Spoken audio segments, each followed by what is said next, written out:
Hey, hey, salut à tous et bienvenue dans cette vidéo récapitulative de l'arc 2 de la série Histoire courte. Wow, t'as piqué tous les mots là, laisse-moi un peu égoïste. Arc, t'es là toi? Nous sommes tous les deux dans la tête de Ronan. Tu veux que j'aille où, sac à courgettes? Sac à courgettes? Bon, passons.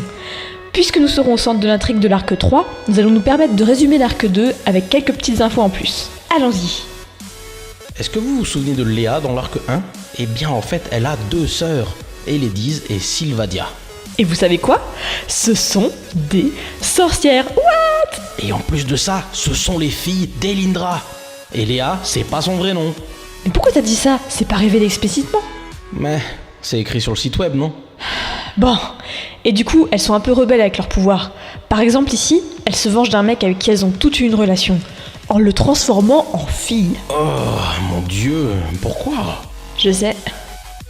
Sinon après on retrouve Evelyn qui partage un moment avec sa meilleure amie Lisa. Lisa apprend ici que quand elle était petite, elle avait été kidnappée par une force inconnue, a traversé une dimension parallèle et est revenue avec des pouvoirs. Sauf que ses pouvoirs ne se sont pas encore manifestés correctement, et elle a vécu dans le déni toute sa jeunesse en pensant que c'était Evelyn qui avait changé. Bon, elle a des rêves prémonitoires, des visions, etc.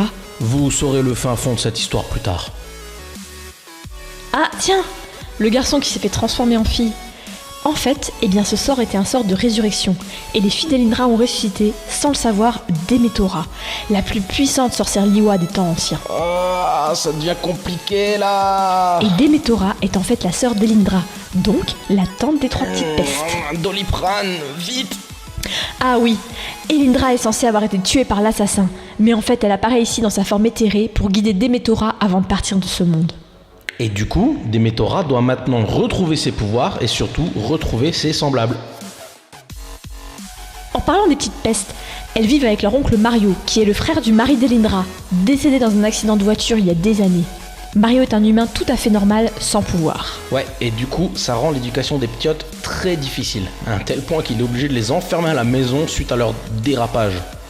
Et du coup, Mario, il en paye le prix. Il est téléporté dans un endroit inconnu. Les filles décident de partir à la recherche de leur sœur, qui était bizarrement absente de la maison. Ah oui, et pendant ce temps, il se passe quoi du côté de la résistance? Zack il a un rendez-vous avec Suzanne afin de discuter d'une éventuelle collaboration avec le gouvernement pour abattre les Omnons de manière préventive. Au départ, Suzanne n'est pas du tout d'accord, car elle estime qu'un génocide n'est pas la solution. Mais Zack est borné et décide donc d'agir seul. Il parvient tout de même à convaincre Suzanne de lui prêter main forte, et apparemment ils se connaissent. Encore un mystère à résoudre plus tard. Et voilà, l'arc 2 était un peu plus court que le premier, mais au moins il était plus centré dans son scénario. Si vous voulez de plus en plus d'informations, n'hésitez pas à jeter un coup d'œil au site web dont le lien se trouve dans la description. L'arc 3 arrive très bientôt, et Ronan sera au centre de l'intrigue. Et nous aussi du coup. Wouhou! Abonnez-vous à la chaîne pour ne pas louper cet arc qui est génial. J'essaie de dormir, putain de bordel de merde, fermez vos gueules! Oups! Pardon!